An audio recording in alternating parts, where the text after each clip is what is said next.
Llegó el momento de abrir una ventana al pasado y escuchar esos pasajes de la historia que marcaron el rumbo de nuestra sociedad. Deje que su imaginación vuele y que las ondas sonoras lo lleven de paseo por un inolvidable viaje por la historia.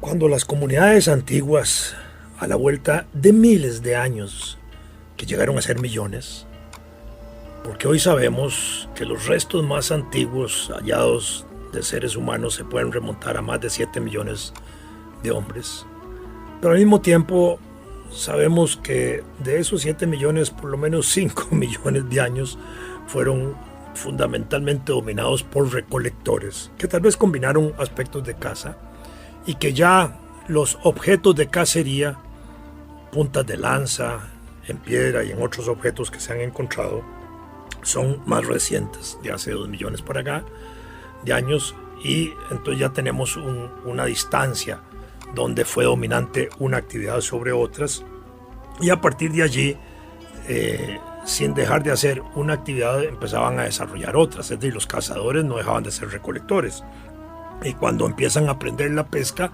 combinan pesca, cacería y recolección. Y hemos dicho en programas anteriores que con la pesca se sientan las bases del sedentarismo, porque es a partir de allí donde empiezan a quedarse ya en sitios relativamente fijos y desde ahí a desplazarse a regiones.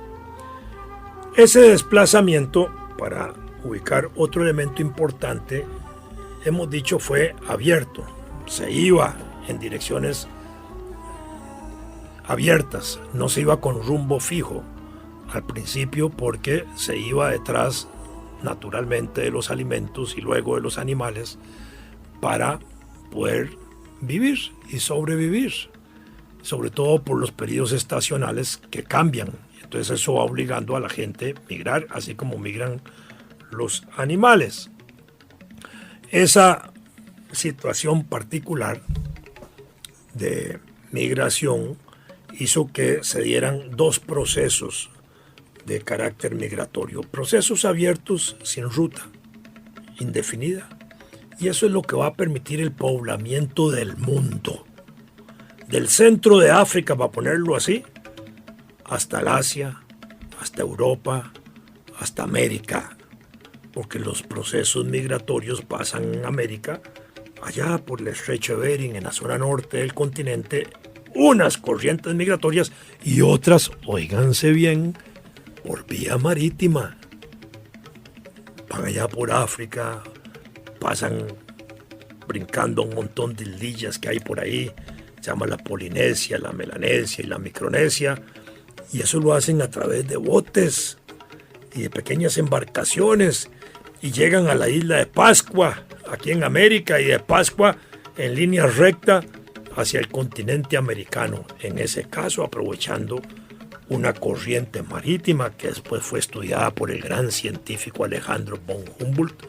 Por eso esa corriente marítima lleva su nombre, que es una corriente en línea recta de Pascua al continente americano que permitía la movilización de hombres. Y eso después se ha vinculado a restos arqueológicos, ahora sí, típicos de la isla de Pascua, unas cabezotas enormes, unos monumentos de piedra, que los hay también en la zona de Sudamérica y en el Alto Perú y Bolivia, en esas zonas donde hay ese tipo de monumentos líticos de piedra que hacen que se establezca esa relación cultural. Entonces nosotros fuimos poblados por el norte de América y por el sur de América, en procesos migratorios donde la gente se iba moviendo lentamente. Y por otro lado habían procesos migratorios cerrados. ¿Cerrados qué significa? Son aquellos procesos migratorios en los cuales un grupo humano se mueve y se mueve sin tener conciencia de ello en una misma región dándole vuelta. Vamos a poner un ejemplo hipotético, nada más para entender la situación. Es como si aquí antiguamente hubiera habido un grupo humano que se hubiera desarrollado ahí en las faldas del Irazú. Si uno se pone ahí en las faldas del Irazú viendo hacia el resto del Valle Central, a mano derecha ve la parte de la depresión de La Palma y el norte de Heredia. En el otro extremo ve la zona de Escazú, Santana. Más hacia el sur ve a La Juelita, el Monte La Cruz y eso. Y más todavía a la izquierda ve la parte de Ochomogo. Muy bien. Ese es el núcleo, digamos, de este pequeño Valle Central. Pero si uno empieza a moverse por la derecha, hacia la depresión de La Palma y después llega ahí a las Tres Marías y el volcán Barba, y desde ahí uno vuelve a ver el Valle Central, de pronto uno ve a la izquierda ahora sí el volcán Irazú Turrialba por allá, a la derecha vuelve a ver uno ahora sí la parte de Escazú, Santana y Alajuelita y el Cerro La Cruz y toda esta cosa, y por el otro lado empieza uno a ver mejor la parte de Ochomogo y el nacimiento de la montaña del Irazú por la izquierda al extremo en la zona de Cartago.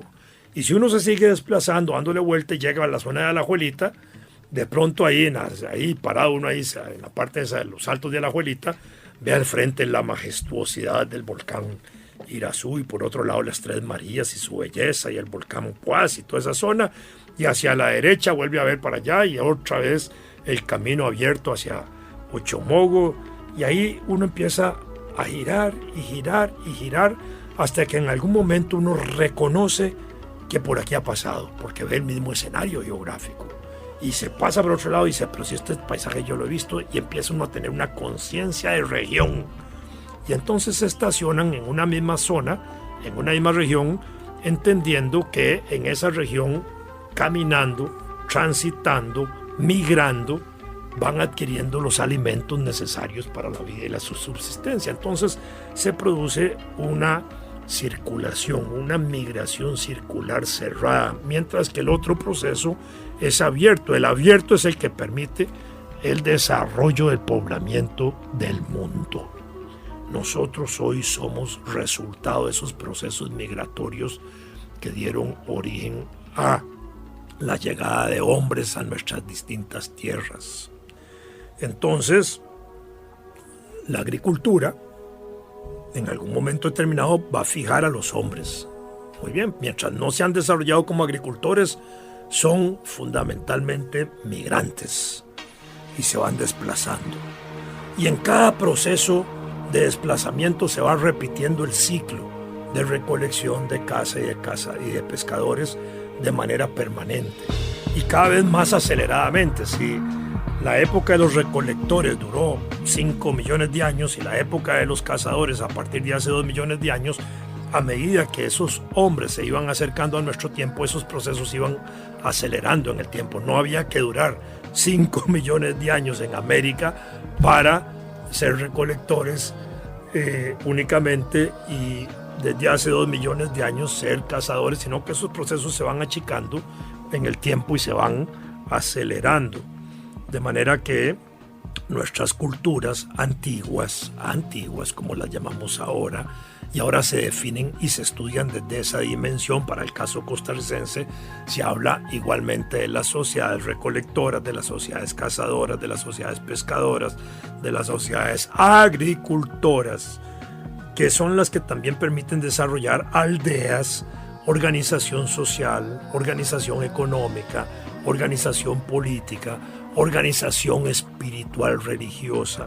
Y esas organizaciones o esas sociedades así organizadas son las que van a estar al momento de la llegada de los conquistadores españoles en desarrollo en América, en algunos lugares muy desarrolladas, con grandes imperios como el Inca, los mayas, los aztecas, que en América jugaron grandes procesos civilizatorios y que conformaron también su proyección al territorio de Costa Rica. De manera que en Costa Rica nosotros tenemos la presencia de esas dos grandes áreas culturales indígenas antiguas que se desarrollan en América por procesos migratorios, los que venían del norte y los que venían del sur. Del norte, entonces, nosotros tenemos una proyección que nos llega hasta la región de Nicoya y Guanacaste. Y ahí, como si tuviéramos un triángulo invertido, sube triangularmente hacia arriba hasta el centro de México cubre todo Guatemala y Belice, cubre la zona central pacífica de Honduras, todo El Salvador, toda la zona central pacífica de Nicaragua, y en punta se prolonga sobre una parte de Guanacaste y de Nicoya, en lo que hoy conocemos como la influencia mesoamericana.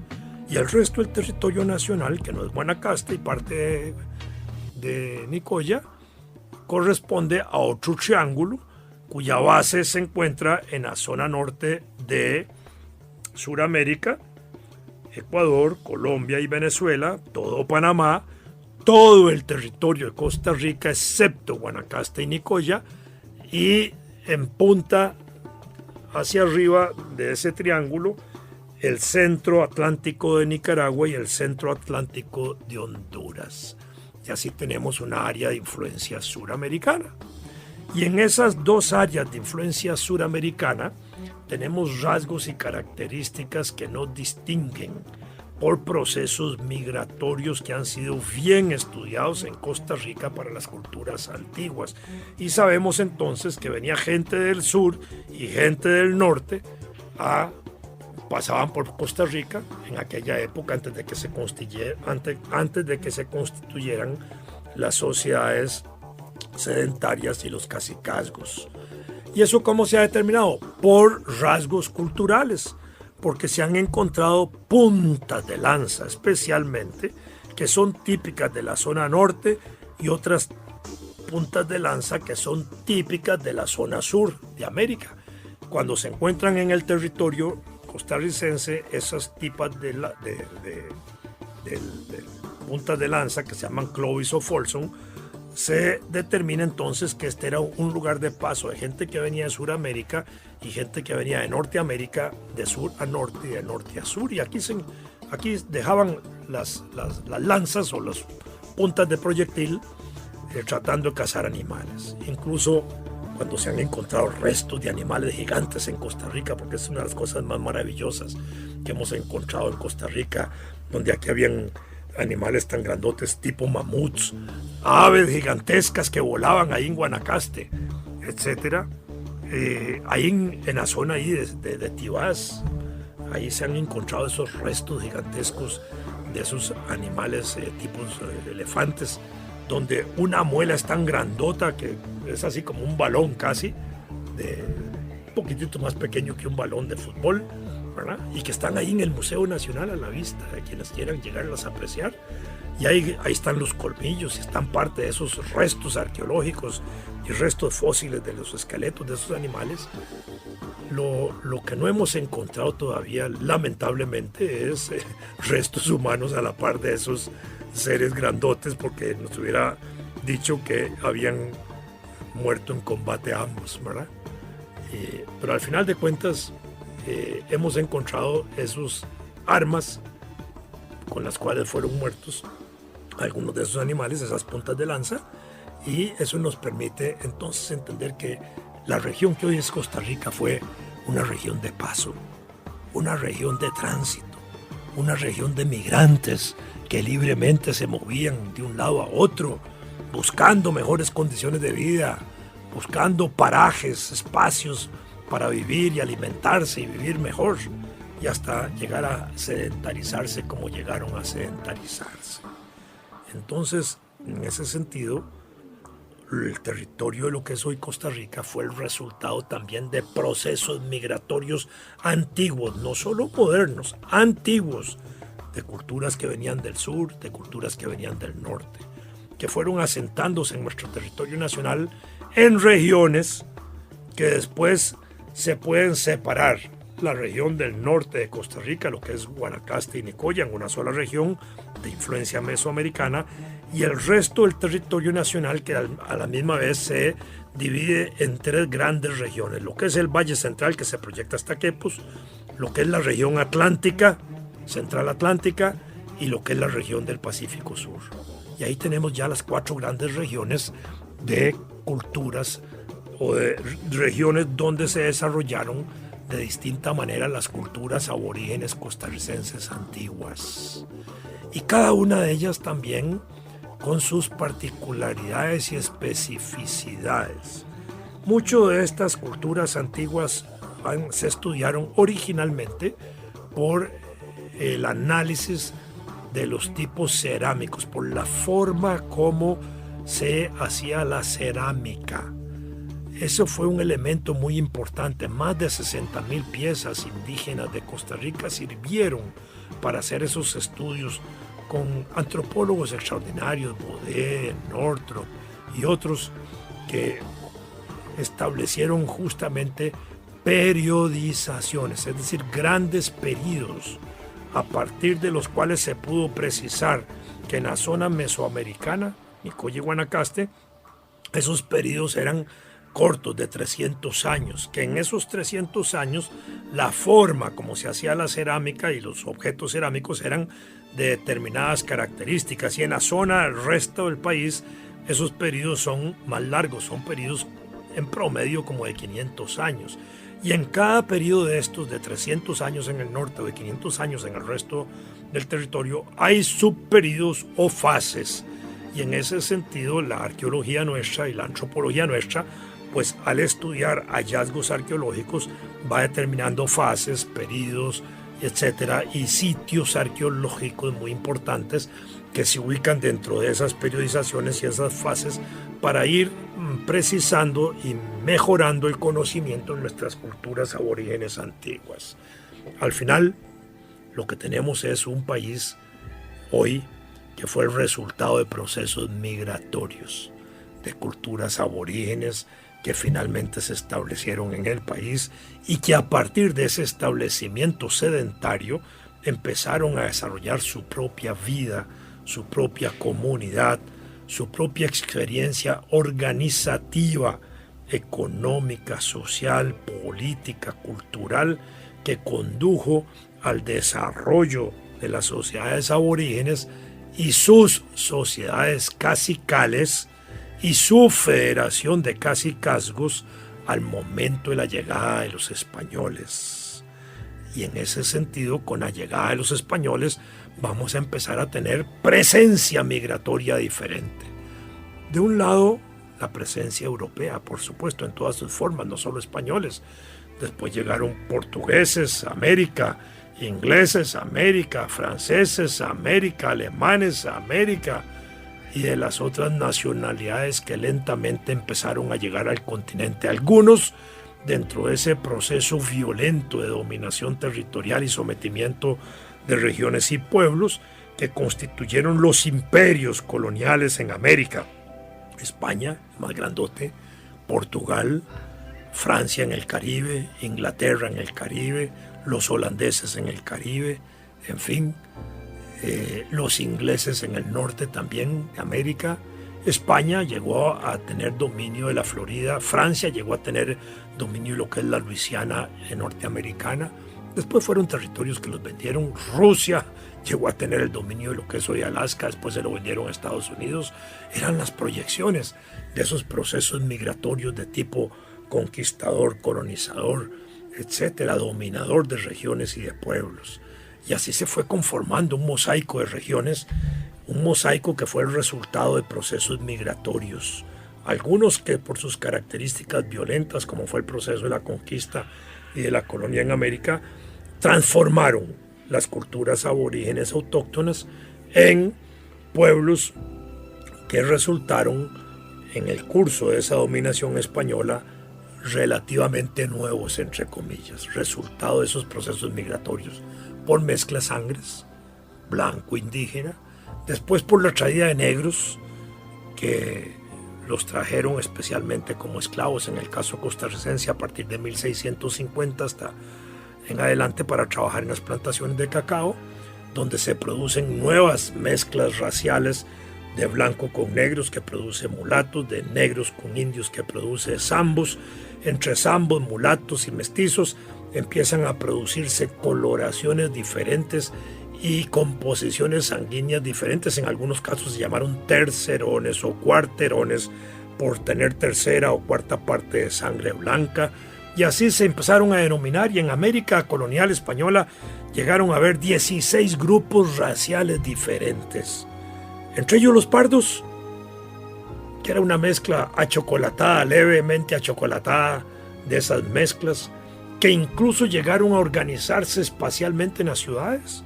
¿Acaso nosotros no tenemos una tradición muy importante, cultural, religiosa, que es el hallazgo de una imagen de una virgen, la Virgen de los Ángeles, en la Puebla de los Pardos? No fue en el centro de Cartago donde vivían los blancos, fue en la Puebla de los Pardos, como decir en los tugurios de Cartago de aquella época, allá en el extremo de la ciudad, donde vivía la gente pobre, desclasada, desplazada, etc. Y eso tenía también un signo de identidad muy importante, de que esa imagen religiosa estuviera identificada en sus formas con esa población que además era mayoritaria.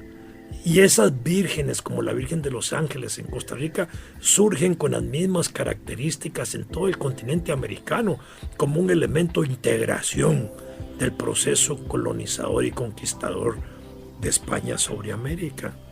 Entonces, ahí se van dando esos procesos migratorios.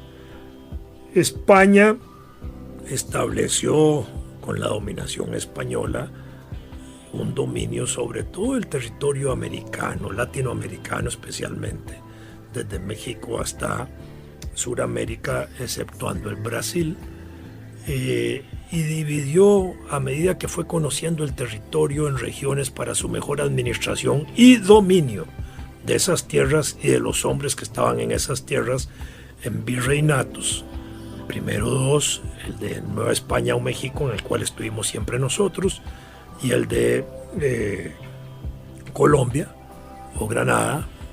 Después crearon el de Perú y el del Río La Plata, y dentro de cada virreinato igualmente establecieron divisiones territoriales para poner al frente de cada división territorial personajes que dominaban política y militarmente y culturalmente y jurídicamente la región, y ejercían control sobre las tierras y sobre la población, y esas regiones las iban haciendo cada vez más pequeñas y cada vez con más funcionarios.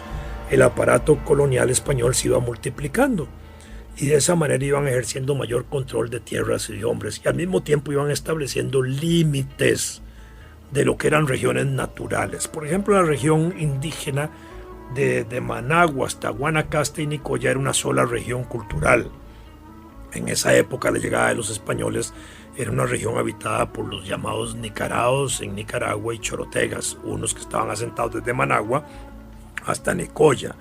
En la zona sur del país estaba toda la parte esa de Chiriquí y el Golfo Dulce nuestro, que era una sola comunidad indígena en esa zona, y tenían características propias incluso de trabajo y hasta de arte. En la zona esa indígena del sur se habían especializado casi en el trabajo del oro, en otras regiones en el trabajo de la piedra, en otras regiones en el trabajo de la cerámica.